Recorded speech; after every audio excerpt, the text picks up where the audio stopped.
आज मैं आपको एक ऐसी कहानी बताने जा रही हूँ जो दिखाती है कि कैसे दुनिया के सबसे अमीर व्यक्ति का परिवार भारत की आध्यात्मिक विरासत से जुड़ रहा है। टेस्ला और स्पेस एक्स के मालिक इलॉन मस्क के पिता एरल मस्क अगले हफ्ते भारत आ रहे हैं और अयोध्या में श्री राम लला के दर्शन करेंगे। एरल मस्क की यह यात्रा 1 जून से 6 जून तक 5 दिनों की है। यह सिर्फ पारिवारिक दौरा नहीं है, बल्कि व्यापारिक और सांस्कृतिक दोनों नजरिए से अहम है। वह घरेलू ईवी चार्जिंग कंपनी सर्वोटेक के वैश्विक सलाहकार मंडल में शामिल होने के बाद भारत आ रहे हैं। यह द्वारा भारत को हरित तकनीक और ईवी चार्जिंग ढांचे के निर्यात में वैश्विक अगुवा बनाने की रणनीति का हिस्सा है। उद्योग के जानकारों के मुताबिक इस यात्रा में ऐसे कार्यक्रम शामिल हैं जो भारत के हरित तकनीक के क्षेत्र में नेतृत्व को बढ़ावा देंगे। सबसे दिलचस्प बात यह है कि एरल मस्क राम जन्मभूमि मंदिर में श्री राम लला से आशीर्वाद लेने भी जाएंगे।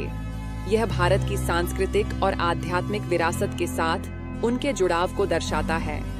दुनिया के सबसे प्रभावशाली कारोबारी परिवार का यह कदम दिखाता है कि भारत की आध्यात्मिक शक्ति वैश्विक स्तर पर कितनी सम्मानित है। यह यात्रा इसलिए भी महत्वपूर्ण है क्योंकि टेस्ला खुद भारत में अपना विस्तार करने की योजना बना रही है। इलॉन मस्क ने कई बार भारत में निवेश की बात कही है और अब उनके पिता का यह दौरा इस दिशा में एक सकारात्मक संकेत हो सकता है। भारत में ईवी बाजार तेजी से बढ़ रहा है और सरकार भी इसे बढ़ावा दे रही है।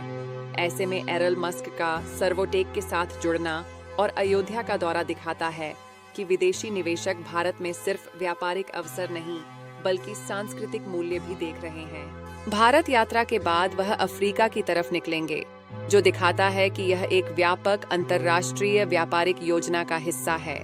लेकिन अयोध्या दर्शन उनकी यात्रा का आध्यात्मिक आयाम है जो इसे खास बनाता है।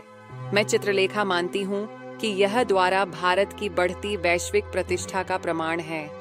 जब दुनिया के सबसे अमीर व्यक्ति का परिवार हमारे देवालयों में आशीर्वाद लेने आता है, तो यह दिखाता है कि भारत आर्थिक शक्ति के साथ साथ आध्यात्मिक गुरु भी बन रहा है।